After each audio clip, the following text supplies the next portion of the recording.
ahead of others who don't know this, right? So NumPy is one tool that we start with. So NumPy is in the bracket of data analysis tools. So the other data analysis tools in Python are Pandas and SciPy, Math, stuff like that. So NumPy helps you create, arrays. For someone who has worked with C++, an array is a storage of numbers on which you can apply mathematics, right? If I can read it, NumPy is a linear algebra library for Python. Everyone has read this common saying that machine learning needs you to understand linear algebra, right? But once you understand linear algebra, if you want to apply it, where will you apply it from scratch? You will need to understand NumPy for that, right? So it helps a lot of linear algebra calculations. If someone has taken a course on reservoir simulation and he or she wants to develop codes from simulation, NumPy is like 60% of that game. A lot of utilities are there in NumPy. For someone who has worked on MATLAB before, if he or she gets into NumPy, they will understand that a lot of familiarities are there. The reason NumPy is so popular is because it is based on C++. It is very powerful. It is very fast, right? So NumPy, basically, it's the heart of data science and machine learning, right? You need to understand NumPy. If you understand NumPy, you understand Pandas. Because on top of NumPy, they use NumPy to build Pandas, right? And they use Pandas to build on machine learning algorithms. So things are interrelated with each other. So we are starting at the atomic level. Pandas, I'll discuss later on, but let's start with NumPy after all this motivation. So the first thing that we have to do is import a library. So we import NumPy as NP. So we import NumPy. NP is just another name for NumPy. We can also import NumPy as is. But if we import it with a shorter name, someone can use just N, someone can use capital N, someone can use NMP. Anything can work, right?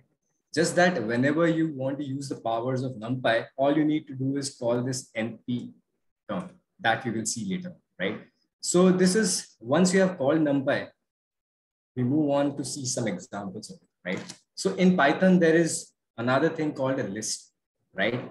Now, people who have done basic Python courses, they know list. List is another storage of numbers. So you can see here I've stored a list of porosities, right? 0.4, 0.2 in a list called phi. So this phi is a variable, and all the things that you see on the right hand side of this equal to sign, they are the values stored in that variable. So phi is a variable that stores a list, all right? So the problem with storing data in the form of a list is that suppose I want to do the whole square of phi.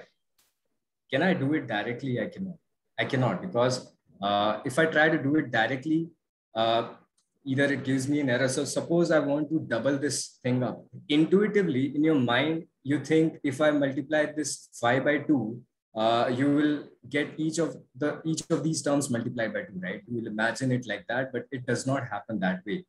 What happens rather is it gets repeated. Python takes it as if the user wants us to repeat the list 2 times. And that's not what we want, right? We are scientists, we are calculators, we are engineers, we want to do math. So that's why even if you want to do, someone is very adamant on going ahead with lists, they need to use for loops. And in data science, it's very common. People who use for loops a lot in their programming, they are not considered great, efficient programmers of data science field, because for loops, they make your program very slow, right? So for loop, if you want to square everything in that list, you have to loop or iterate over each term one by one, and then you have to square all of these up and then replace the original with the square of it. And that's a very long procedure by itself. But suppose now what I do, I convert this phi into a NumPy array. So you can see how I have done this. All you have to do is pass it into this np.array. So any utility that NumPy offers, we will be using this particular kind of template. np.any utility. Suppose we want to do a sum. So np.sum. Suppose we want to do square root, so np.sqrt. Suppose we want to do exponential, so np.exp, right? So that's how it goes. That's the algorithm. So we are passing phi, which is a list inside this np.array. So it converts this phi into a numpy array, and then it stores it into a variable which is called phi array, right? Now, if we raise this to the power of 0.5, which we had to use for loop for, now in this little code, you can see our entire array has converted, it has converted back to the square root of things, right? All right, so that's what the benefit of NumPy arrays is. You can do quick math with it. You can do a lot of, so someone who wants to explore what kind of mathematical operations are possible with NumPy, you can go to the documentation. I can name a few, for example, they are called universal functions. You can use exponentials, logarithms. You can do a lot of things. For example, you can build a sparse matrix. You know what a sparse matrix is? Suppose there are a lot of ones and a lot of zeros in the matrix. You can store it in a format of a sparse matrix. So you can do linear algebra, you can do dot products, you can do cross products in NumPy. So a lot of things which are there in linear algebra, which you read in books, there is a NumPy utility for that, right? And for a data scientist, you always have to refer to the documentation. No one can memorize things, right? Never forget that. If you're not able to recall that thing up, that does not mean you are a bad data scientist or a bad data engineer. You can go back and refer to things and know how to apply, right? Okay. So now, just now we talked about a one-dimensional NumPy array, which is also called a vector in mathematical terms. What about two-dimensional arrays, right? A physical significance of this can be about, we can talk about this in terms of 2D. I can hear disturbance, okay? Yeah. So I want you guys to imagine a two-dimensional reservoir, right? And you have, a cuboid, for example, and you have divided it into a lot of grids. Okay, so suppose you have a 9-grid system, right? So that kind of, arrangement, some sort of way has to be there to store the data for that kind of arrangement, right? So NumPy allows you to store data in the format of 1-dimensional, 2-dimensional, 3-dimensional, 4-dimensional, and whatever dimensional matrices. So this is an example of a 2-dimensional matrix. Okay, so the number of brackets that you see, this is 2-dimensional, right? So please pay attention, because later during this session of ours, we will be talking about a very interesting project that you can note down in your CVs, or you can practice and use whatever, which is oil production prediction with machine learning project. I'll be using Wolfie dataset in this. So whatever I'm talking about right now will be very important in that section, right? So let's motivate ourselves to focus on the current concepts with that thing in mind. All right. So matrices is important. The dimension, understanding the dimension of a matrix is important because if you are doing a dot product, for example, a dot product between two matrices, so you have to make sure that the two matrices are in, appropriate shape. Everyone knows that a 2x3 matrix can be multiplied by 3x2 matrix, but a 2x3 matrix cannot be multiplied by a 2x2 matrix, right? I'm talking about post multiplication. So we have to understand the matrix shape and how to access the matrix shape and how to look about the dimensions of the matrix and how to go about that. So NumPy helps you doing that, right? Okay, so this is how the two-dimensional array looks like. Very easy. Okay, now we'll talk about the built-in methods of NumPy. This is the interesting part. Right now, we just talk about the premier data type that NumPy offers you. Now we will talk about the built-in methods of NumPy. So I'll give you an oil and gas example here. So suppose you want to build a relative permeability plot, right? So relative permeability plots are something that, on the x-axis you have saturations, and on the y-axis you have permeabilities, relative permeabilities, right? So the relative permeabilities, common correlations are KRW is equals to SW to the power 3 and stuff like that.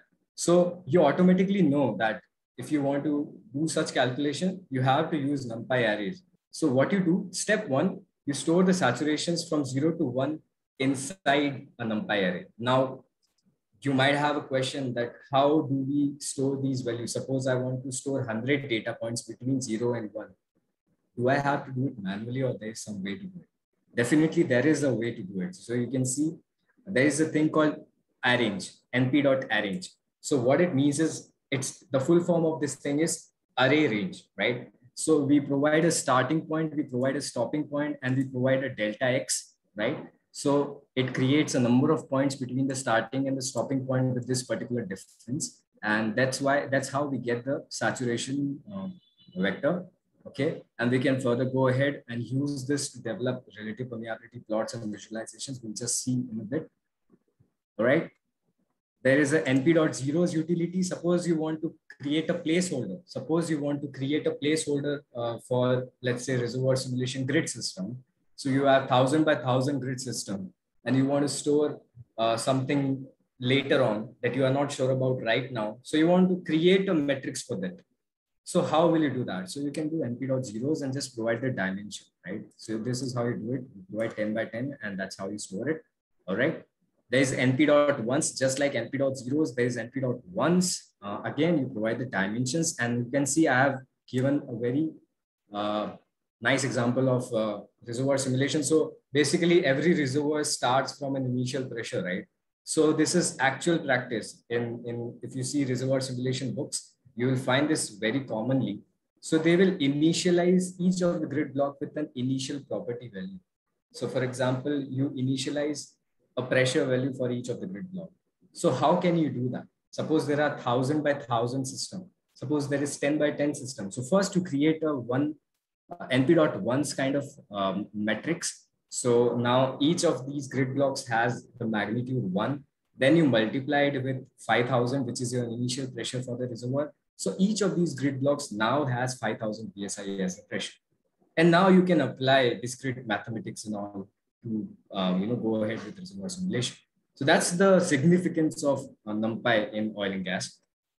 So you can see now each of these values represents the pressure of a grid block. Very important for simulation. Okay. Next up is numpy.linspace. It provides you a utility to develop linearly spaced values, right? So you again provide a starting point, a stopping point. This time you don't provide a delta x, but you provide how many data points you wish to have. So if you wish to have 50 data points, you provide 50, number equals to 50. If you want to get 100 data points, sure. If you want to do 1,000 data points, sure. So that's numpy.linear space, linspace. All right. Moving ahead, there is np.I, very interesting. Everyone knows about an identity matrix. So all you have to identity matrices are always, square matrices. So there's only one input needed, which is the dimension of that matrix. So you can see I provided 5. So it's a 5 cross 5 matrix. Okay. Now, NumPy has random number generation capabilities as well, which is very important in case you want to build your own data set in a given range in something. I'll be sharing this link so that you can look at things which I skip for now. You can go back and look at it. It's there in my GitHub. All right. Okay. So I'll move on to shape of a NumPy array. Okay. Because I just talked about the importance of it. So let's talk about it. Okay. So I have created this np.linspace. The starting point is 0. The ending point is 1. And we are getting 100 data points. Okay. So if I ask for the shape of this array, what will be the shape of this array? It will be 100 length vector, right? But what if we want to reshape it, right? We want to reshape it into a 10 cross 10 matrix. We can do it using this. Okay. V100 is a vector, which is a unidimensional vector having 100 data points. But since there are 100 data points, we can rearrange them into a 10 cross 10 matrix. When you will be practicing machine learning, you will understand why this is important, because a lot of times we have to match the requirements of the shape of a particular vector. For example, in neural networks, you cannot use just any metric shape. Okay. You have the data set with you. You have to modify the shape of that data set so that you can feed it into a neural network model. So that's why understanding how to read the shape of a matrix, understanding how to reshape the matrix, both of them are important. Okay. Okay. So that's how we shape and reshape things up. All right. Now, the other important things in a quick summary are np.max. So suppose you have a huge matrix, all right? And you want to find out which is the maximum element in that matrix. Okay. So you can do that using np.max. In the bracket, you just provide your huge matrix, all right? Similarly, np.min provides you the minimum. Now, suppose you don't want to find the magnitude, but you want to find the location of where that huge or smallest is located at. So you can use np.argmax for locating the, the location of the maximum value, and np.argmin for locating the, index of the minimum value. All right. So let me see if I have examples for that. Okay. So this is the NumPy array having random numbers. All right. This is how I generated the random numbers. Okay. Okay. Now I want to find out the location or the index position of, the minimum value. So I have used np.argmin and I provided this array inside it. So you can see np.argmin. So 2 is returned. Now 2 is not this. Okay. 2 is 0. The indexing in NumPy array starts from 0. In MATLAB, things start from 1. In Python, things start from 0. So 14 is located at index number 0. 24 is located at index number 1, and so on, right? So I guess there's some error in this. I guess this is the previous version of it. But if I run this thing, if I run this entire notebook again, and if I run this up, if you run this from your end, you will find the output to be 0, 1, 2, 3. Okay. 4, 5, 6, 7. So you will find out this index, okay, which is, you can calculate it. So this is the output from one of my previous runs of this notebook. So don't be confused whether it is correct or not. Definitely what you are seeing, which is 2, the location of 2 will be the output, okay. Similarly, if you want to return np.max, you can see the maximum in this array is 46. Now it is a small array, so you can do it manually as well. Suppose there were 50,000 values, you cannot do it manually. So that's why this utility is important. All right. So you guys can practice it up in your own time. Let's move forward. Indexing, selection, and broadcasting is important because you have a huge array again. I'm preparing for a huge array because data sets will be huge. So you want to access the values as per your wishes. So how to do that, right? So that's under the topic indexing, selection, and broadcasting. So again, I have created a NumPy array. You can see that. Okay. So suppose I want to index something which is located at the first position. So I have to provide this square bracket, and inside I want to provide the location. Okay. Not the location, but the index. So please remember, guys, in Python, index is location minus 1. All right. So if I want to access something at the first location, I need to, the index will be 0. Something which is at the second, the index will be 1. Please remember that. So if you are trying to mistakenly, you want to access this thing, and you provide in the indexing, you provide 3, then you are basically indexing this thing, not this 0.22. Okay. So please keep in mind, whatever you want to access, the location and the index, they have a difference, right? Because the reason being, in Python, the indexes, they start from 0. Okay. Okay. Now this is indexing when you are trying to access just singular value. Suppose you want to access a list of values, a range of values, right? Starting from one index, ending up to the other index. So it is very intuitive. All you have to do is provide the first index, which is the starting index, and the last index. Now there's a twist in this. The last index will not be included. The first index will be included. Okay. So you can see if I do this, 0 will be included. But what is at the 7th index? 0.777. It will not be. Okay. Please remember that. So this is called array slicing. We are just slicing, cutting it up and returning a copy of that, right?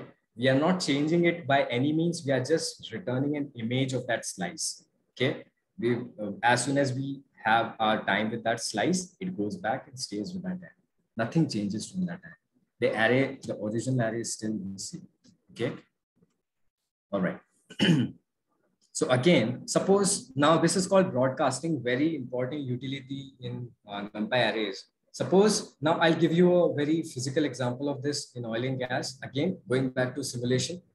Suppose you have a reservoir where one end of the reservoir is a aquifer. Okay. Now aquifers are known for acting like a constant pressure boundary, right? Because every time you are producing something aquifer tries to assume it's a very ideal and very strong aquifer. So as soon as you produce some fluids, the aquifer fulfills it again. So the pressure at the end of the reservoir where the aquifer is located, all of the grid blocks will have the same pressure. Okay. So you have to make sure that you keep on initializing those grid blocks with a constant pressure. So suppose you know the indexing of that those grid blocks.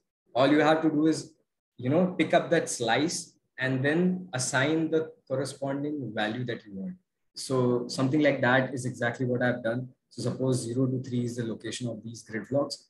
I am assigning them pressure 1000. Okay. Of course, this is not a great example with these values, but when you will be doing, I hope you guys try simulation using Python, you will be understanding it way better. Okay. All right. Now we have talked about one-dimensional arrays. Now we will talk about two-dimensional arrays. Okay, so this is a two-dimensional array. Okay, now in one-dimensional array, you can see we have a starting point and an ending point. In two-dimensional arrays, what we will do is we will have a starting and an ending point for the rows, starting and ending point for the columns. Okay, so we will be picking up, in a way, we'll be picking up a crop, like we are just cropping the matrix. Just like we crop an image, we are cropping the two-dimensional matrix. Very intuitive. Okay, so I'll give you an example. So you can see starting from nothing up to 2, which means starting from 0th index up to 2. And this is for the rows and this is for the columns. All right, I'll zoom it up for you guys. So you can see this means if you don't provide any starting index, by default, it assumes 0. Okay. If you don't provide any ending index, by default, it assumes the last index, which is also called -1 in Python. So if you want to access from the last index point, the last index is called -1, the second last is -2, and so on. All right. So this is how you index or slice a two-dimensional array. Okay.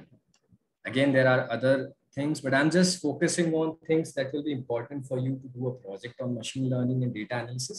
So don't worry about it. You always have this repository with you. You can always come back and refer to it. Okay.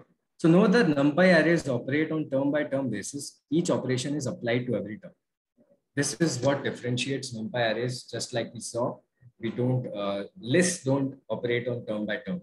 List is an object by a whole. No matter how many numbers are there inside a list is itself an object. But NumPy array, every term is in its own different value. So it operates. Suppose you square it up, it squares every term. Okay. All right.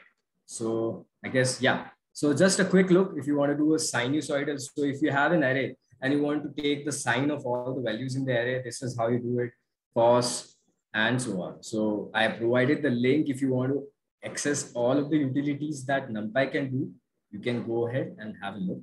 All right. So this is all about NumPy. I'll take a 5-minute question answer break so that anything, if you want to address, be it on topic or anything else, we can talk about it. And then I'll move on with partners.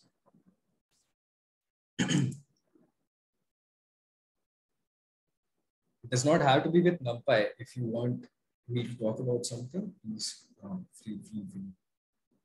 Just type it in chat.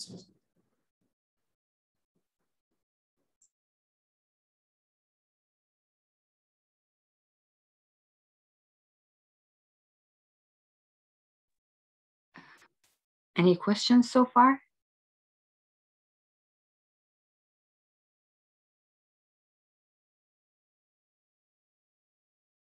I think there are no questions for now. No issues. Let's wait for 3-4 minutes and then we'll start again.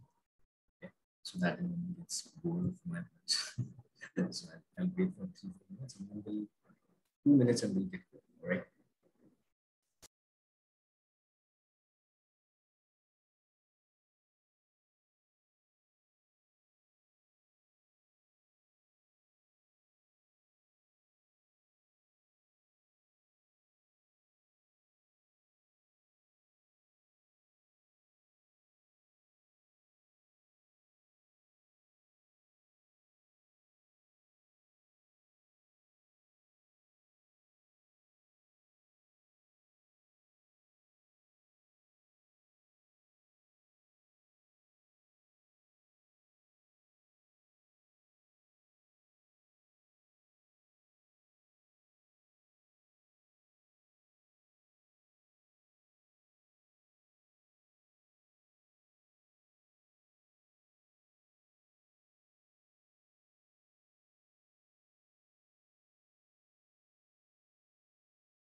All right. That was a quick introduction about NumPy. NumPy has a whole lot to it, but I could only introduce a bit of it because my major excitement is to talk about the project. So this introduction is sufficient, by the way. It's very practical. So let's move on with the other product of Python, which is very important. It's called the MS Excel of Python. We are talking about pandas. Okay, just that it looks a lot more boring than the animal, but it is very interesting when we talk about data analysis. Pandas is like, if you imagine NumPy to be a collection or a series of numbers. If you have multiple series of numbers parallelly stacked one next to the other, you think of a table, right? And that's exactly what a pandas data frame is, right? That's why we call it the MS Excel of Python. Just like we have utilities to do a lot of filtering, a lot of querying and stuff in MS Excel, we also have those utilities in NumPy, pandas, right? So like the premier product of NumPy was the NumPy array, the premier product of pandas is the pandas data frame and the pandas series, right? So if you think of it in a sequence, the atomic level, the first, the child is NumPy, then the bigger brother is pandas series, okay, and then the eldest of them all is a data frame. Okay, series is rarely used, so we will talk about data frame. All right, each column of a data frame is a series. That's it. That's the only importance of a series. But if you understand data frames, you understand how to deal with data, and you can tell people proudly that you know how to deal with data in Python, right? So we talk about pandas. Okay. I still have notes on series for someone who wants to see. Again, we need to import pandas first. So I will import it. Okay. Just by the way, I'm using Google Colab. You don't need to install Python if you don't have it on your laptop. This is Google Colab. So you can use your Gmail account for that and you can directly access Python from that, right? No need to download anything. Okay. Okay. So suppose I have one list as values and one list as labels. Okay. So a series is nothing but, okay, so NumPy array had no names to the elements, right? Every element was unnamed, but a series assigns a label to each of the value. Okay, so if you imagine 1, 2, 3, 4, 5 alone, that's a NumPy array. But one has a name now. One is now called A, 2 is now called B, 3 has a label called C, 4 has a label called D, 5 has a label called E. So if you want to access something, you can just provide the label of that thing and Python will return that thing to you. So if I want to access 5, I just need to provide the label of it. All right. So that's the difference between NumPy arrays and the series. But again, not important, just putting it out there for you guys to refer to. But data frames, as we will be referring to, they will be more important. In data frames also, you'll be having revisions of series because every column of a data frame is a series, right? Okay, let's move to the data frames now. So data frames, okay, nice example. So this is a dictionary, guys. So this is again from basic Python. So a dictionary is nothing but a key value kind of thing. So we provide the key, which is just like the name of some storage. So this is porosity, and this is the list of porosities. Okay, this is lithology, and this is a list of lithologies, right? And then we enclose them in curly braces to store them inside this variable called rock. Now, rock is a dictionary, and we can directly pass rock inside pd.data frame and store it into this data frame called rock. Okay, and this is how a data frame looks like, very much like a table. Okay, phi again is a series, lith again is a series, and when we have multiple series stacked one next to the other, it makes a data frame. Okay, if we ignore the indexes and just talk about the magnitude 0.05, 0.20 and all, that makes a NumPy array. If we assign indexes, that makes a series. If we assign column labels, that makes a pandas data. Okay, so that's the chronology. That's how things go in sequence. Okay, So that's about Pandas data frame. Suppose you want to create data frame from an array, a randomized array. You have created data like this. So it has a shape of 5 cross 4. So 5 cross 4 means you have 5 rows and 4 columns in this data, in this two-dimensional array. Okay. Now what you can do is you want to provide index. You always have to provide two things in creating a Pandas data frame. One is the labels for the rows. One is the label for the columns. The label for the rows is called index. The labels for the columns, it's called a label or a column. You can call it. Okay.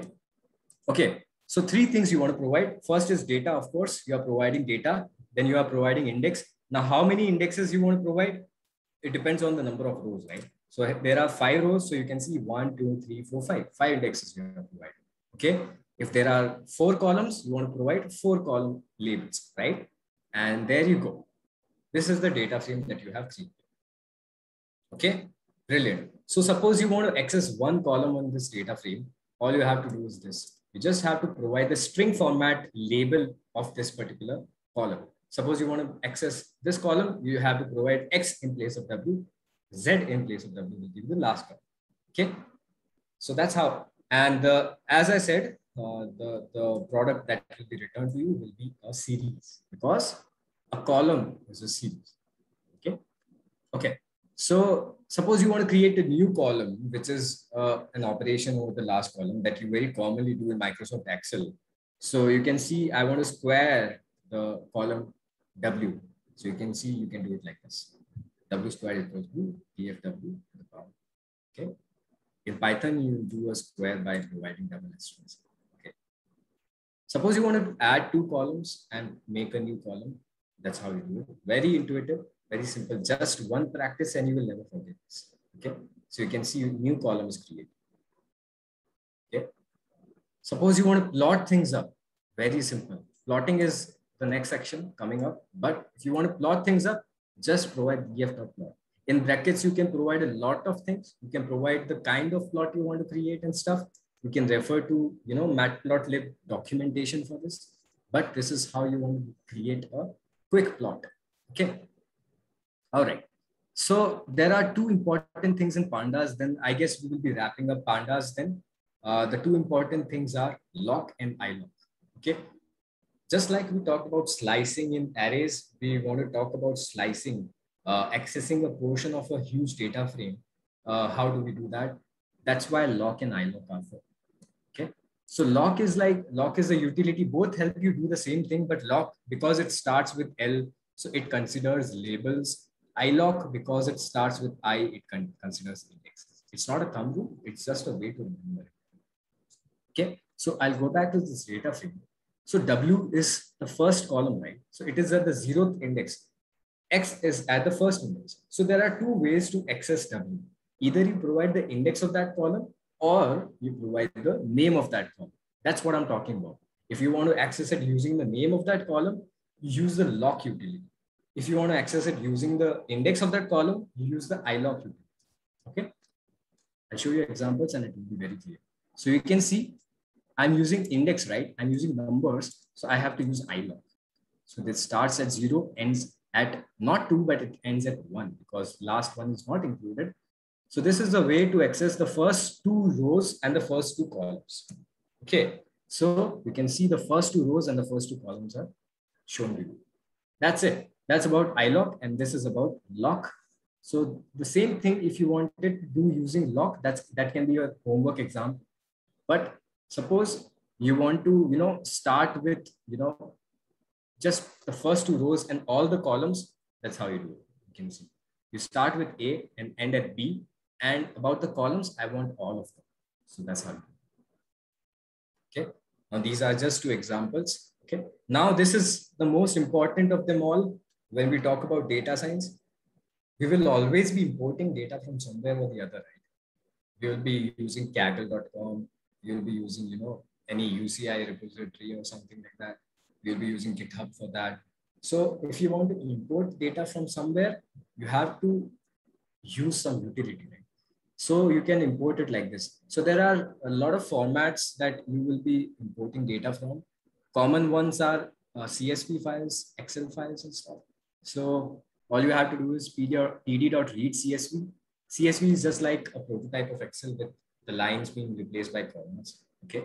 All you have to do is provide the path. Okay. And you can see if you want to access the last two rows of this data, you can see df.data. Okay. And other utilities in Pandas. If you want to have a quick look, descriptive statistics of the data frame, all you have to do is data.describe. And you can see you have important statistics like the count of the data frame, the mean of each of the columns. So you can see there's a column in this data frame called the housing median age. The average of that column is 28. The standard deviation is 12. The minimum is 1. The 25th percentile is 18. Median is 29. 75th percentile is 37. Maximum is 52. That's a lot of statistical information. Talks about the data a lot more. So as you go deeper and deeper into your data analytics career, you will be understanding how very significant it is. Because if, for example, the distance between min and max was huge, here you can see it's already huge, 1 and 52. Suppose it was 1 and 52,000. Then you can imagine how sparse this data is, how widely ranging this data is, right? That's the importance of descriptive statistics. Suppose the difference between min and max was just 0.5, then it means that it is almost constant, right? So that's the intuition you need to develop when you are working with data. Okay, so that's about NumPy and Pandas. Very quick introduction about it. And next we will be moving on to plotting libraries. Again, I don't think there's any doubt, but if there is, please let me know. I'll be moving on to plotting now. And then we will be directly jumping on to the project. Okay. A lot of nice plots coming on. Don't have doubts.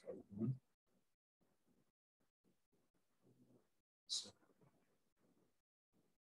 you can always reach out to me later on if you have doubts. Right now, it's okay. If you don't understand. Okay.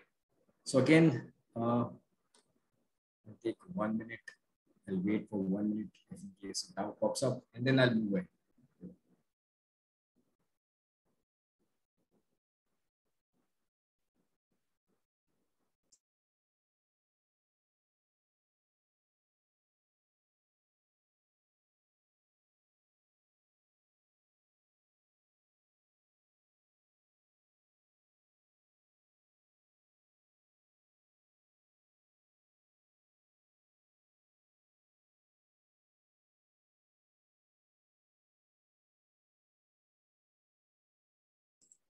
Okay, so no doubts, I guess. Okay, next up is data visualization. My favorite part in when I started off, this was my favorite part, and I guess you will love it too. So whatever we have discussed by now, it all comes back to us with more confidence when we understand visualizations. So for data analysis, we understood two tools. One is NumPy and the other one is Pandas. For data visualization, for today, let's focus on Matplotlib. Okay. And in this repository, there are two other plotting utilities called Plotly and Seaborn. So you can have this resource. I'll just give you the examples, a quick snapshot of these things, and you can refer to them at your convenience. But it is great to have confidence in one plotting utility at least.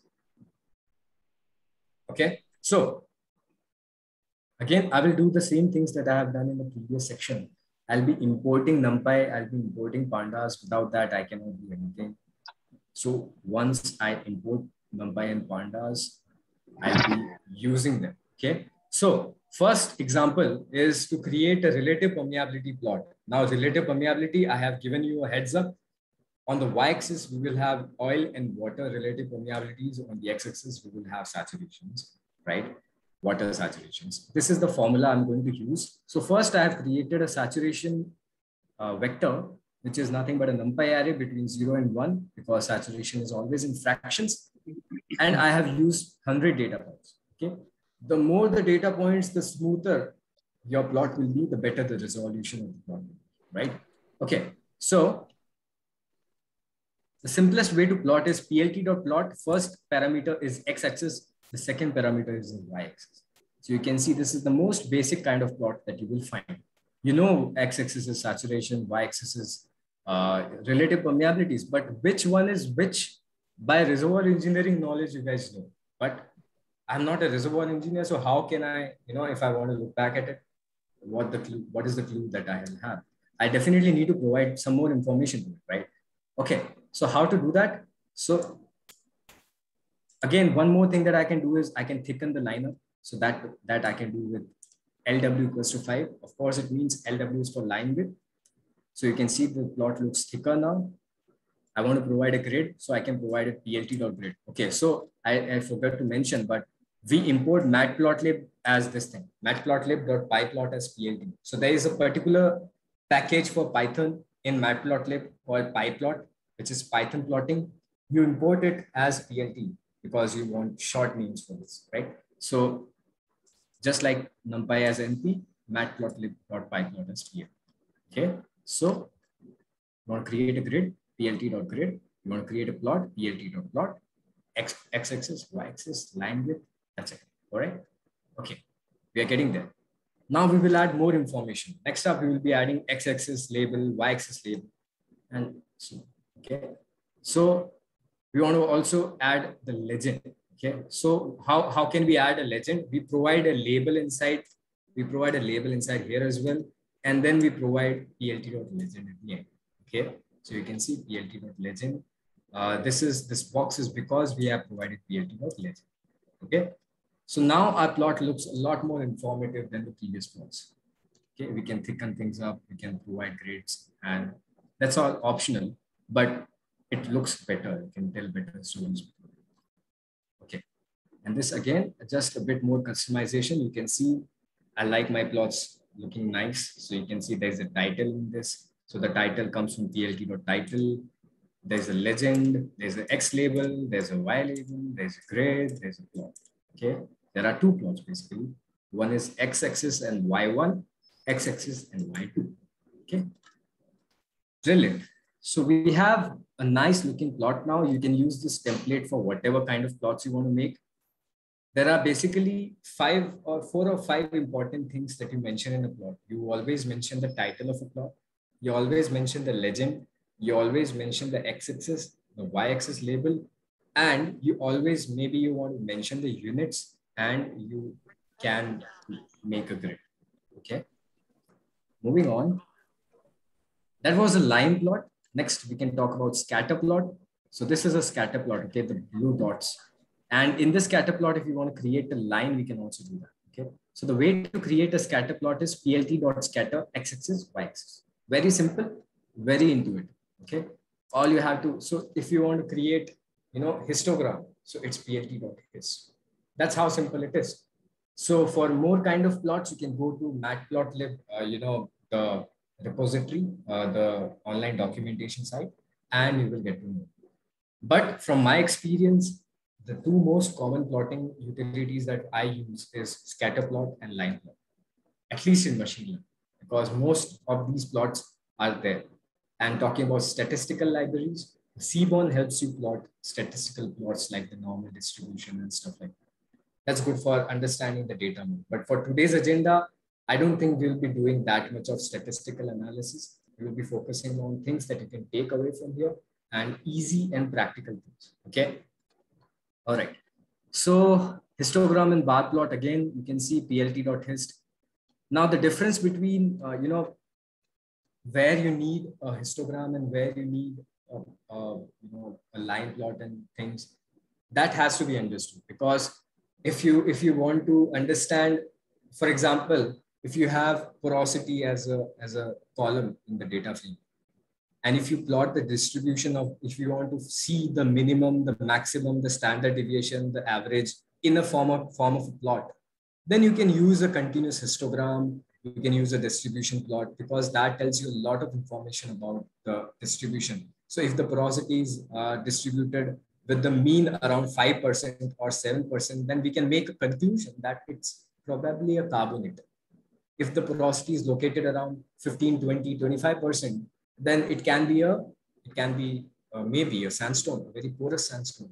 Okay, so these are the inferences that histograms and distribution plots, they help us make. So this is the example I'm talking about. So you can see in the blue, I plotted a sandstone distribution. So you can see sandstone porosities are located to the right, which means on the x-axis we have porosities. Okay, on the y-axis we have the frequency or the probability. Okay, so the average has the highest, the mean or the central tendency has the highest possibility or the highest frequency or the probability. Okay, so you can see the most probable porosity for a sandstone is 25 to 30%, which is actually true. And the most probable porosity for carbonate is around 9-10%, which is actually true as well. So this is, plotting helping us, confirm our intuition about reservoir engineering things. Okay. Okay. So like I said, Seaborn is good for statistical plotting. So you can see this is a distribution plot, a KD plot, which is again, if I join all these points and I draw a smooth curve, it becomes a KD plot. So you can see a KD plot is nothing but a distribution plot. You can see, sandstones are located to the right and carbonates are located to the left. I've used the same data to plot it again. Moving ahead, you can see there is a box plot. Box plot again it's in a way, the way I look at a box plot, if it's a mountain, I'm looking at it like a bird from the top. I'll see the center, I'll see the two other lines, I'll see the distribution like a, I can draw lines to mark the boundaries of the distribution, right? So suppose I mark a line here, I mark the line here, and then here. Then whatever is outside these lines are the outliers, right? They are the extremes. That's what exactly box plot does. You can see, so you can see the center line is the median. This is the central tendency of this particular plot. Again, the green color is again for sandstone only. This is the same data we are talking about. So you can directly compare. So you can see 25% is the median porosity for sandstone and 9-10% is the median porosity for carbonate. Okay. In a box plot, if you plot a box plot like this, SNS.box plot, whatever you see as the dots, they are called outliers and they are not good data points. You have to deal with them. You have to replace them or you have to exclude them or do whatever so that your model, if you plan to build a machine learning model in the future, machine will be, it loses its form when it faces outliers. So you have to remove outliers as much as you can. So these two dots are bad data points. Okay. Okay. So this is an advanced, you can refer to this. It's not important for today's agenda, but if in case you want to understand how well logs are plotted and how various other things are plotted one next to the other, you can refer to this section of this repository. And you can see, you can plot two plots one next to the other. And you can use this concept to plot a well log. There is an open source data set available for well logs from Kaggle, I guess. So you can use that data set and apply the same concept to plot. Maybe on the left, you can plot a SP log. On the right, you can plot a gamma ray log and compare and do stuff like that. Okay. And please, guys, if you are starting things up, please make sure you keep a track or keep posting things and keep a portfolio kind of thing for your project, because that helps a lot in your starting phases of the career. People give you opportunities if you have track of what you have done. Okay. So please make sure if you're starting today, remember to store your projects somewhere. Okay. Don't just discard them off. All right. So I'm letting this be for your reference later on. Seaborn is there. Okay. I'll give you one example about Plotly, one of my favorite libraries. Now, all of these plottings that I just showed you, they were static, right? They were static in the way I could not zoom it. I could not do anything, right? I cannot just point to somewhere. This is not dynamic. Okay. This just zoomed it up, but I cannot do it. It's all static. It's like a dead image. But if I want to build a dynamic plot where I can zoom in and play around with my plot, Plotly is the Python's library that helps me do it. And these days, even more popular because how simple it is Plotly Express. So all you have to do is import plotly.express as px. Okay, you have this data, for example, and I want to create a scatter plot. So suppose I want to create a scatter plot between this column and suppose there is a tip column. Okay, two columns, first and the second column. Okay, and the data frame I'm using is this one. So how will I do it? This is just one line of code that helps me create a plot like this. You can see how brilliant it is. The brilliant thing is, as you hover around, you can see various data points. You can zoom on it, and you can zoom in further. You can zoom in further. You can zoom even further, even further, right? So you can keep on playing with it as it pleases, right? So you have utilities on the top. You can take a screenshot. You can zoom. You can pan. You know what pan is? Pan is like, you can make your plot dance and do various things. All right. So that's one example. And there are a lot more examples in it. Suppose I want to show two categories, which is, male or female in this plot. I can do that. And the command for this is this thing.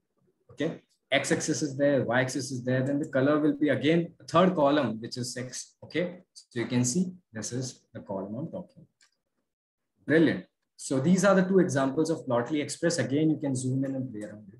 So if you are starting your data career right now, make sure you use Plotly as much as you can, because it's very much preferred in the industry. And that is something that I can vouch on. It is definitely, if it shows in your CV that you can work on Plotly and dashboards and stuff, it will attract recruiters and it will attract industry personnel, wherever you want to go. It gives you an edge. Okay. So we are done with the power and the tools that we need to do a project, a serious machine learning project, which is very popular these days, using the Waldfield dataset, which is again very popular these days. And we will be just moving ahead. And again, I will take just a 1 minute break.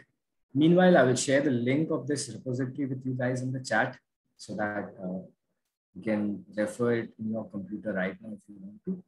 And if you have doubts, please drop in. I'm just sharing the link. Okay. And then we will move on to this interesting machine learning project. Just a second.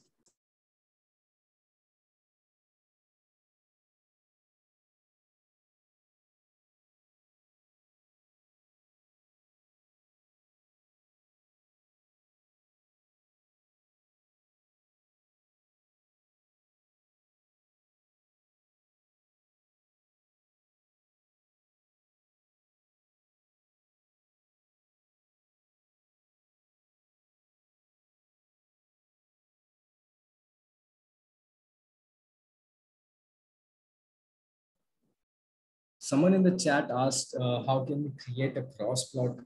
If you're talking about the cross plots in a well logging, I guess cross plots are just plots between x-axis and y-axis. I personally don't know any other kind of, plots, but I hope someone, if they know anything particular in Python about cross plots, or if I get to, see something like that, I'll come back to you. But I have never seen anything such as a cross plot. As per that. I've seen it in Power BI recently, but not in Python. I'll look about it.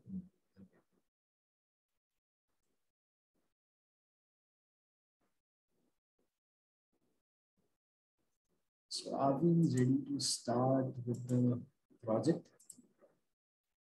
Okay, so let's start.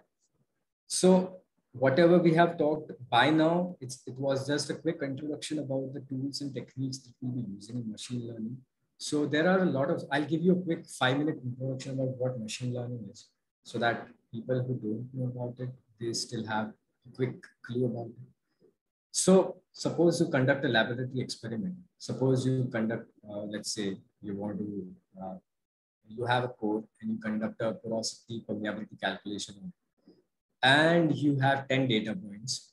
So scientists, what they used to do, they would create empirical correlations on that data points, right? And these data points they would use, suppose there are 20 data points, they would use these 20 data points to create a correlation, okay? On what evidence, I don't know. But they thought that 20 data points are great enough to develop a correlation. Similarly, suppose these scientists, they had 20,000 data points all of a sudden. They would still have to use old school techniques if they did not know something like machine learning. Because 20,000 data points is not something that you can do with hand calculations. if you have 5 data points, you can join it with a line, or you can think of it as like it's a parable or something. But if you have 20,000 data points, you have more evidence, but you also need computational power. So with recent advancements in computational power and supercomputers and GPUs and high power CPUs and stuff, we are talking about machine learning a lot. That's the reason basically, because recently in this decade, a lot of nice computers are coming up. So, and a lot of data, because of digitization and stuff, a lot of data is coming up. And oil and gas, yes, they don't leak that much data, but they are thriving on data. So it's a very, booming field in our industry, the data science field in oil and gas industry, because a lot of data needs to be, used for efficiency.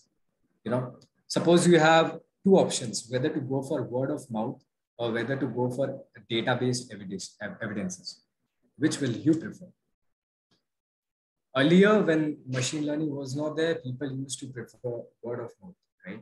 People used to go and consult the experienced people. I'm not saying that's a wrong technique, but if you have 20 lakh data points, you can use those data points to develop a model, build a correlation, and build a simulation or something, generate decisions out of it, and use those decisions, because those decisions are coming from 20 lakh data points or maybe more.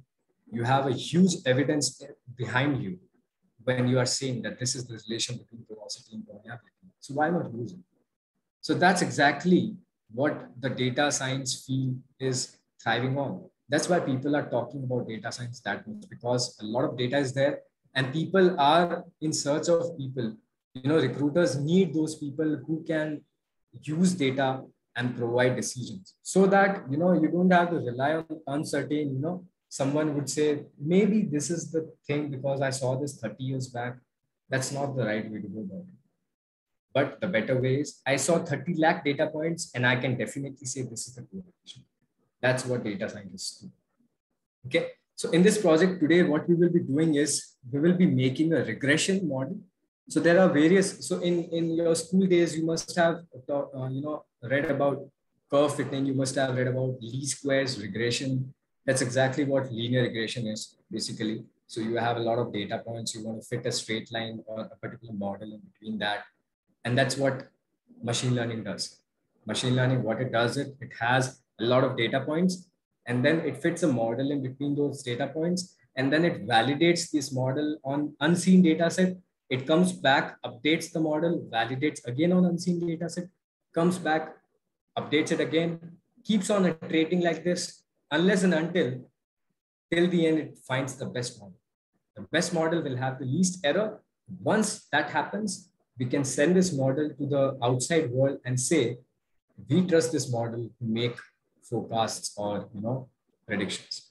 Okay, so you can definitely use it. Okay, so today we don't have to do that much math, by the way. Python again has packages that help us do that, but it is great. You can go back and refer Petroleum from Scratch YouTube channel, talk about mathematics and understand. There are a lot of YouTube channels that talk about mathematics of machine learning, linear regression and all. So you can definitely go back and refer. Okay, so I'll talk about this project step by step. So the aim is to develop a regression-based model that takes in operational parameters, which is things like if you have a well, what can be the operational parameters? You will have the choke size, you will have the production uptime, you will have the gas production, you will have water production, anything on a well level, whatever data is there. You have a lot of flow meters, you have a lot of sensors. Every data is captured at a particular frequency. You keep on measuring and noting down that data in Excel sheet. That data is available to you from the wall field. You use that data to forecast or predict the oil production rates. Okay, so by the end, when we develop this model, we will have a model that takes in all of these. So if I know that today my choke size was this, my water production was this, and this was this, and this was that, what was my oil production rate? I can do that. I can, without even having the oil production, I can calculate the oil production that I can expect from today. Okay, so that's the goal of this project. Okay, so first step is to import all the libraries that we will need. So these are the libraries that we have talked about. NumPy, Pandas, Matplotlib, Seaborn, simple libraries, we are noting them down. Okay. Now, next up, we are loading data. So you can see I'm using this source. This is the source of my data. When you be running this notebook again from your end, when you run it, because I'm loading it from a website from GitHub directly, you don't need to have it in your computer. You can directly use this code step. Okay. Index column equals to 0, so that the first column, which is actually the date column, becomes the index column rather. Index column is not actually a column, but it is, we just talked about indexes when we talk about data frames. It is like the name of each of the rows, right? So dates are, each row is the data that is coming from each day, right? It's a daily data. So index column will be the dates. Parse dates equals to 2, again, just for time series data, all right? Then we take in the head of this data. You can see, just to have a quick look, you can see the index is dates. These two last commands that we provided, they helped us to convert this date column into the index, right? All of these are the columns. You can see on-stream hours, the water injection volume, average downhole pressure, average downhole temperature. You can see a lot of things are there. You can see annulus pressure is there, choke size is there, wellhead pressure is there, bore oil volume is there. So oil volume is something that we'll be keeping as an output, and all the other things will be basically inputs. Okay, brilliant. So if you want to see a list of all the columns rather than looking at it one by one like this, you can do it like this: df.columns. Okay. So that's a quick look analysis of the data frame. This is called time series data. Okay, because every row is a different time. Not all the data will be like this, different data. So if you have other kind of data where each of the index is 0, 1, 2, 3 time, that's not a time series data. Okay. Next up, we select the input and the output columns, of course, because what is going to be your input and what is going to be your output is of paramount importance, because you need to understand if I mistakenly provide choke size as my output, then I'm not following the problem statement directly, right? So my output column here is oil volume. I need to understand first, because from my problem statement, what my manager wants me to do, that I'll take into consideration and decide my output column. Then now, this is important for linear regression. Linear regression, it assumes that whatever input columns that you are taking, they are independent of each other.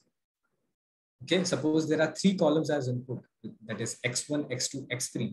And we are trying to build a model such as y equals to m1 x1 plus m2 x2 plus m3 x3 plus intercept. Then x1, x2, and x3, they must not be dependent on each other. There must be no correlation between each of them, right? All of them must be independent of each other. Okay, they must be mutually independent. That's the common assumption of a linear regression model for it to perform better. But this plot shows us correlation magnitudes between various columns. df.core, it's like a way to correlate each of the columns with one another. So you can see it produces, this is called a heat map. So you can see higher correlations can be seen between things like downhole temperature and, the dP of tubing, which is the pressure, differential pressure of tubing and stuff. So basically, in a way, we can already see that we are failing on satisfying the assumptions of linear regression. You must read blogs and articles on how to make sure we do some changes or edits in the data to make sure this assumption is followed. But right now, we can see that it is not followed. Even if we fail, we learn. Okay. So I am dead sure that this model will fail. And I am telling you the reason why. Because you can see the model features are not, really independent. But still, let's go on with it. Let's see how it performs. Okay. Okay. So let's go on with it for now. Next step that we want to do, we cannot take all the features blindly as the inputs. We have to make sure the features that we are taking in, either they are very important, they must not be extremely correlated with the output, because suppose they are 95% correlated with the output, in a way we are saying that we are providing a duplicate as an input. So what's the use of a model then? Directly use that feature as the output, right? Because if you have a feature that is 95% correlated with your output, you already know the answer. You don't need to create a model for it. So there is a case in this. So you can see, I can see there is a column called Bohr gas volume. So you can see Bohr gas volume is, hugely correlated with, it's almost 99% correlated with the output. And that's not good. And we also know the reason why it's coming like that. The reason is oil plus gas plus water gives you the total production, right? So if you already know oil production, gas production, you already know the third fluid, right? So you don't need all the three fluids. You just need two of them, okay? So if you have two, you don't need the third. So that's why this correlation is coming up. So that's one problem. The other problem is this thing. What's this guy? This is called average choke size in percentage. We don't need this feature because the value it is providing is very, very low. It might not even help us. It might even create problems for our model. So why not eradicate these two features? This is called feature selection. Okay. There are a lot of ways to do this. I'm just providing you a workflow. This is called feature selection. This is the way in which we eradicate those columns that we do not need. We keep those columns that we need. Okay. So once we have selected the columns that we need, so you can see this bar plot that I just showed you, magnitudes are written over here. Gas volume has a correlation of 99.9% with the output. So we surely have to remove it. Then the other one was this thing, choke size in percentage, 0.05, almost no correlation, please remove. All the other are still okay. But you can make your own decision. You can take your significance criteria. And finally, you select your decision-based input columns. Now you have your decided input columns and your decided output column. Okay, great.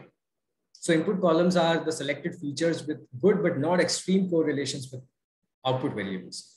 Extreme means both high and low. It should not be extremely high. It should not be extremely low either. All right, brilliant. So we have input columns ready with us. Now in machine learning, next what we have to do is we have to create two different matrices for one is an input matrix, which is called a feature matrix. The other is the output matrix, which is called the target matrix or target matrix. So this is how you do it. You provide output column, referring back to the pandas section. We just are accessing one column out of the data frame. We are naming it Y. This is standard convention, guys, not mandatory, but standard convention. Okay. So we have our input and output columns ready with us. Again, we are just checking the shape. Okay. Now, what we will do is we will keep the later section of our data set, separately. We will not touch it. 291 rows, we will just not touch it. We will keep it as if it's totally new data that we will be testing our model. So we will take 3000 data points for creating a model. Then we will make predictions on the later section of this data. And then we will check our performance by comparing the actual answers with the predicted answers. That will tell us whether the model is good or not. Okay, so this step is called train test split.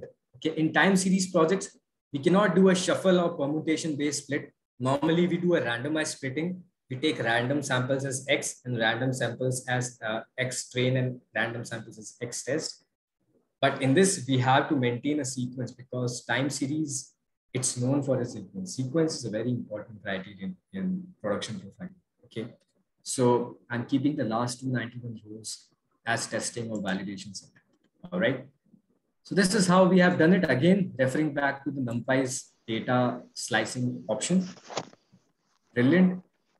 So we have X train ready. We have X test ready. We have Y train, Y test ready. Okay.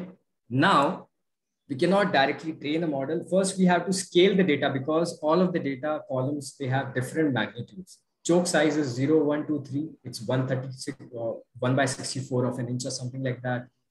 Oil rates are huge. Gas rates, they can be in MSCF, so they have huge magnitude. Some columns have very small magnitude, some columns have huge magnitude. So there's a huge heterogeneity in our data. So we can scale every column back or every column down to a fixed range. So there are two options. This is called feature scaling. Very important for selected algorithms which are based on magnitudes. Linear regression is based on magnitudes. Artificial neural networks are also based on magnitudes. So any such model which is based on magnitude, you have to feature scale things up. Okay. So you can see this is how we do it. We initialize a scalar model. So there are two kinds of scalars in machine learning. One is min-max scalar, one is standard scalar. Okay. So min-max scalar, as the name suggests, it brings down every column to a range of 0 to 1. It calculates the maximum of that. And in a way, it divides or normalizes each column by dividing it with the maximum. So everything comes in the range of 0 to 1. Each and every column will be in 0 to 1 range. That quickens your model training a lot. It helps your training get better, and it makes it faster as well. Okay. Then the other thing is standard scalar. It converts your normal data into a standard normal distribution. Okay. So you can refer to, if you are not, familiar with what that means, it's good to have a good read about normal distribution and standard normal distribution, and that will give you a great idea. So you can see I've scaled the data like this. Now there is one important thing here. So you can see I've done a fit transform on X train and just a transform on X test. So remember guys, X test is a data that we are assuming which will be of unseen data. So we cannot leak any information from it. So when we do a fit transform, we are leaking information. We can afford to leak information from X train, but we cannot afford to leak information from X test. Okay. So we always do a fit transform on training data, but we never do a fit transform on testing data.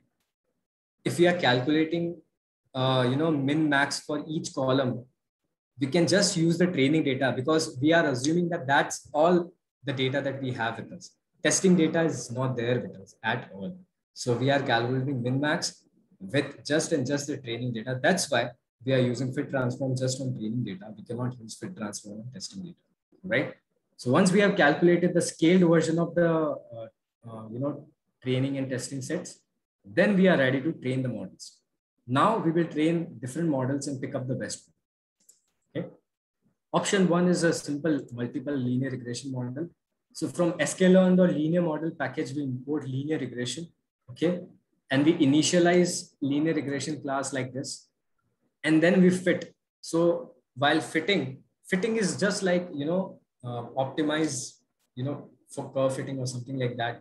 We are trying to finalize a model by, suppose your model is y equals to mx plus c.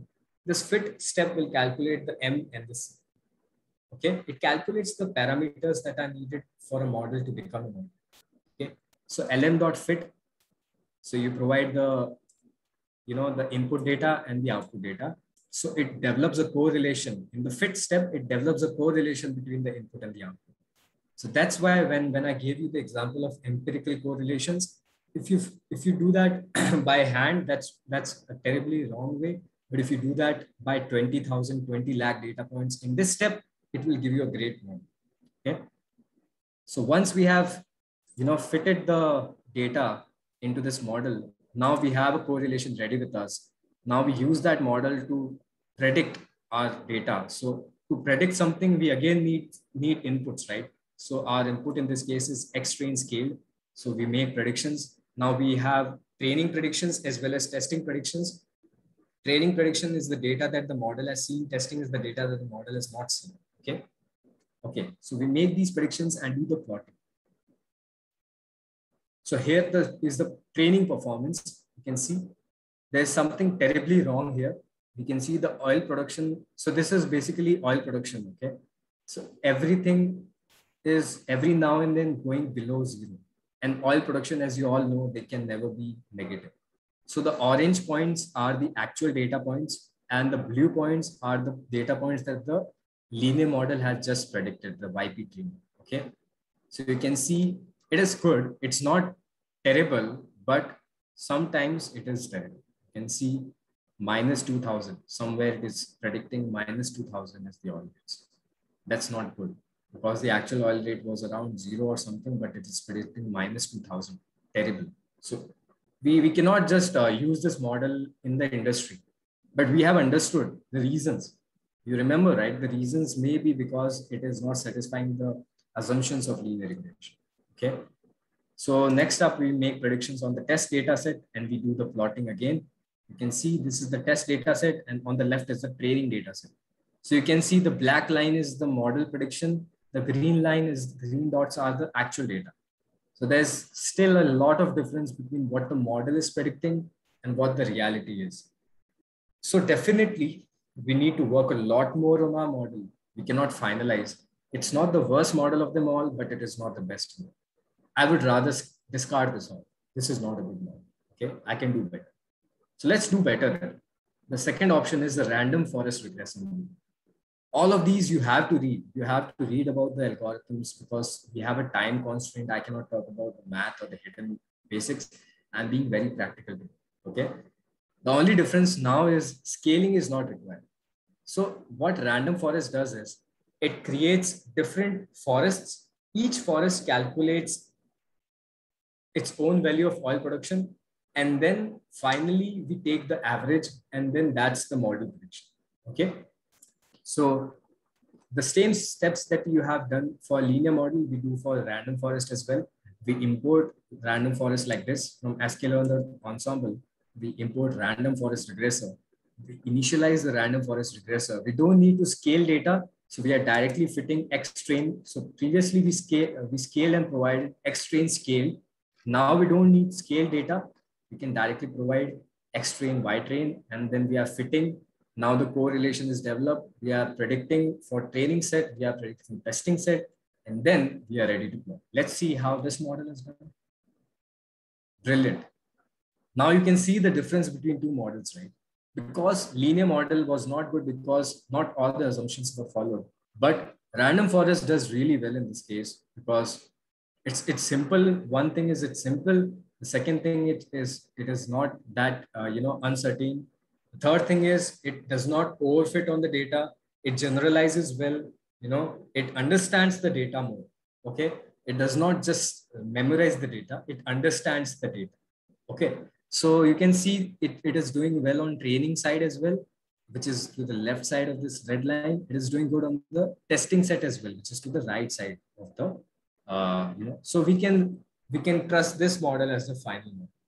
So if you go back and refer this documentation again, I'll give you a third option as the practice. There's one more way. If you want to stick to linear regression, why not remove, there's a lot of noise, right? There's a lot of operational noise in this data. Why not minimize this noise? Why not smoothen this data first and then apply the same model to it and then see the model performance? Maybe the reason that linear regression was not performing well was the noise in the data set. So why not remove that noise and perform the linear model to it? So that is something that you can try on your own once I share this with you. So that's it. This is a simple model that we have talked about. I guess this is all from my end today. If you guys have any doubts for this, we have time, we can discuss anything.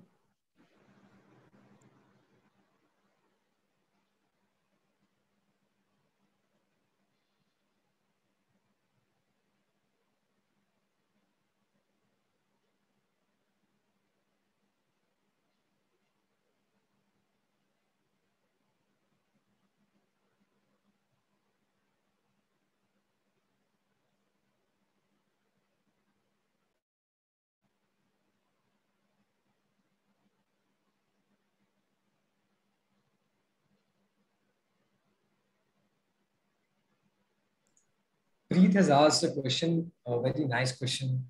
How can we remove outliers from data? So Preet, are you asking about time series data or any data about the cases?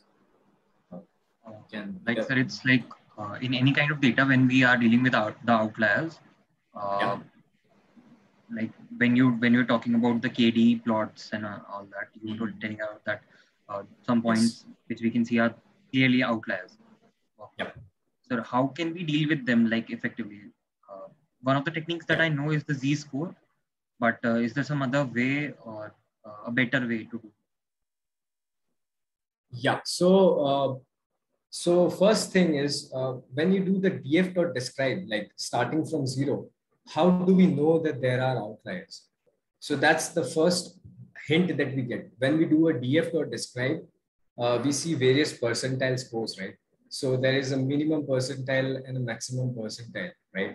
So if we can track the 25th to 75th percentile range, and the difference between the min and the 25th percentile, as well as the distance between the max and the 75th percentile, that tells you how many outliers are there.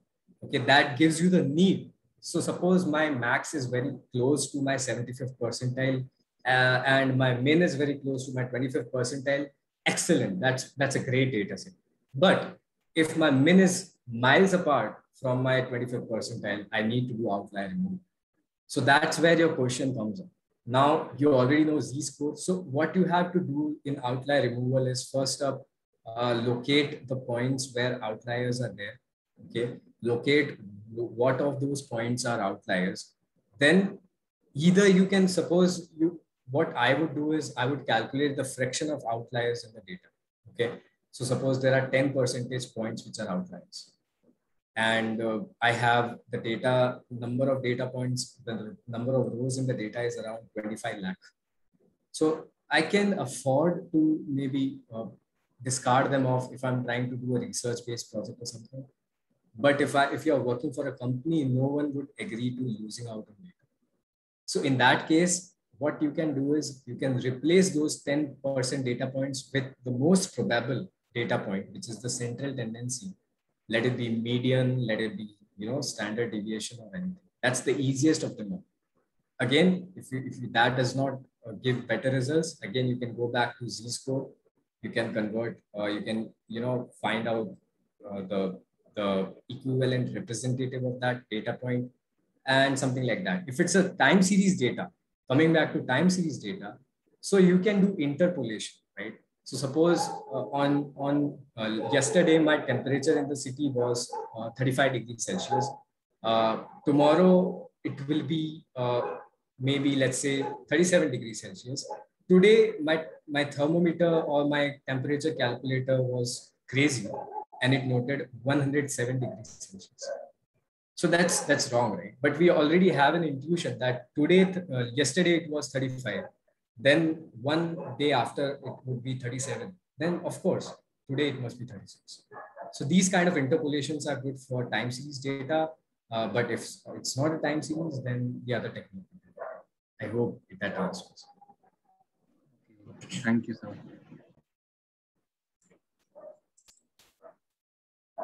What is the best method to perform feature dimensionality?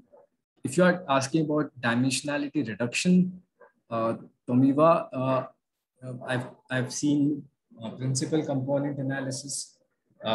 Basically, dimensionality reduction for everyone else. It's a way to, suppose there are 200 features in your data. 200 features is a lot of features, and it's not advisable to use that many features if you don't have exponentially high number of rows. So you have to reduce the number of dimensions to, let's say, 2 or 3 dimensions, or something smaller than that. So in that case, you can use something called a principal component analysis. So that's good. I perform PCA on MNIST dataset because in that we have every pixel as a feature, and that's a lot of features.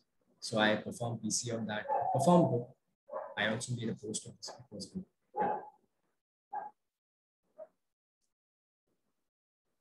Good questions, guys. Any more questions?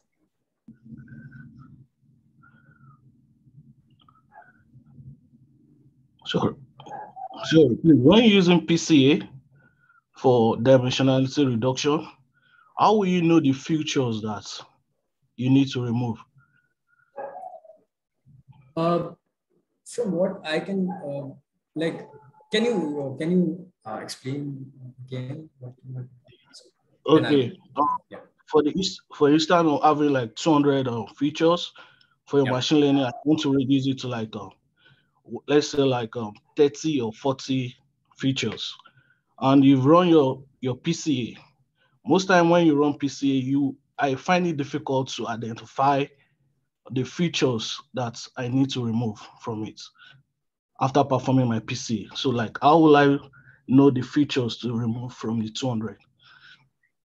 Yeah, so PCA, it does not normally remove the features. Basically, it clubs them. So the PCA components that you see, So suppose you have 200 features and you apply PCA, then you are left with 2 features. That's on you. That like you can pick how many features that you want at the end, right? So it automatically, suppose you have a 3D spiral, okay? Now 3D spiral can be looked from the top and it can be looked at as if it was a 2D concentric circle or a 2D. You can regenerate the impression on a 2D plane. So in a way, if we talk about it in data sense, a 3D object can be looked at in terms of 2D image, right? So similarly, a 3-dimensional data set can be looked at in a 2-dimensional data, because if we have a spiral and we look at the impression of that spiral on the wall, it is still capturing the same information, but on a different dimension.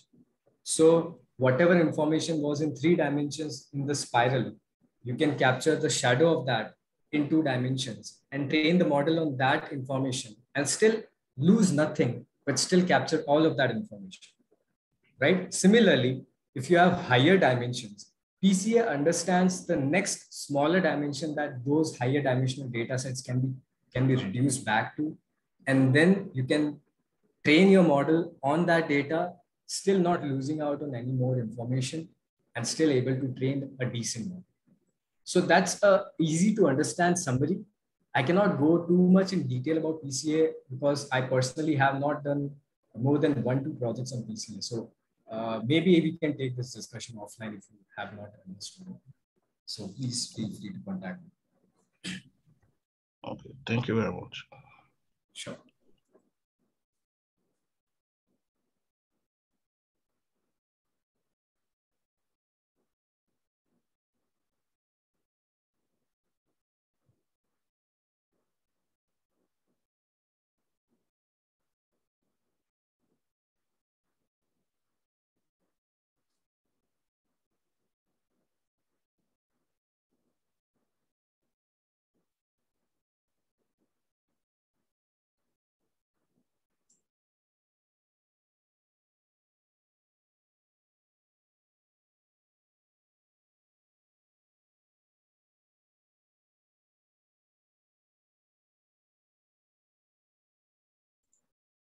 Okay, I guess no more questions.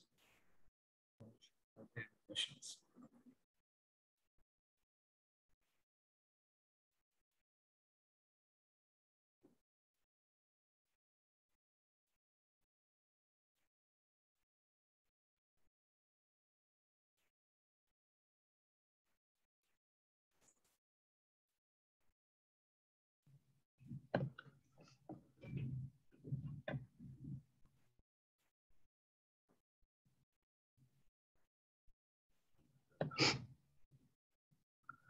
Yeah, so I just checked the link you sent to us, the GitHub link. Is there a way we can get this the link for the predicting oil production rate? I didn't see the project there. Yeah, I have not uploaded it, but after this meeting, that the same link the same repository, you will find this project later during the day. Okay, thank you.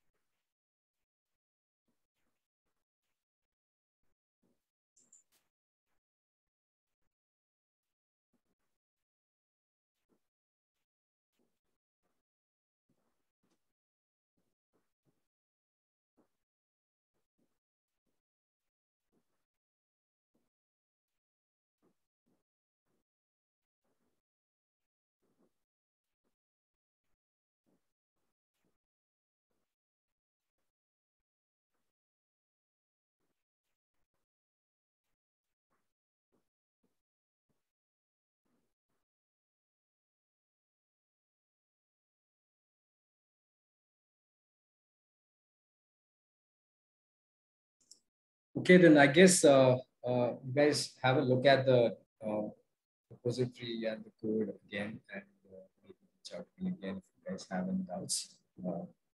See any doubts for today. So great session then. Enza, do you think? I was not able to hear very well. You could just repeat.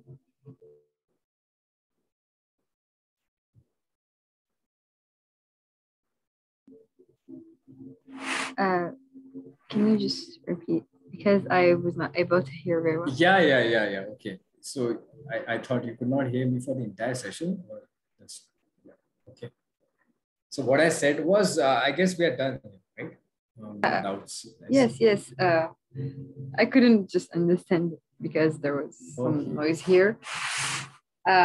Anyway, so thank you so much. It has been a pleasure hosting you, and we learned so many things. And I guess you could drop the link of your of your LinkedIn and your YouTube channel and your contact info if anyone wants to further contact you or ask questions. He might be able to. Sure. We'll do that. So you guys will find his contact infos in the chat box here. Yes, and I invite you all to subscribe to his YouTube channel as well. There's some really amazing content over there, and I really invite you to subscribe. Thanks a lot, Kenza. Appreciate that. You're very welcome. So I will let you guys a minute to copy the links. If anyone did not copy them yet, you just copy them so you can have them when I end the Zoom meeting. So thank you very much, Divyanshu. It was a pleasure, a real pleasure having you and learning from your experience. This might be the beginning of a very interesting learning experience for a lot of people here, I believe. So thank you, and you enjoy the rest of your day. It was a pleasure having you. Thanks, Kenza. Thank you for having me here. Thank you, guys. Have a good day. Good luck. Take care. Thank you. Yeah. Bye. Cheers. Bye.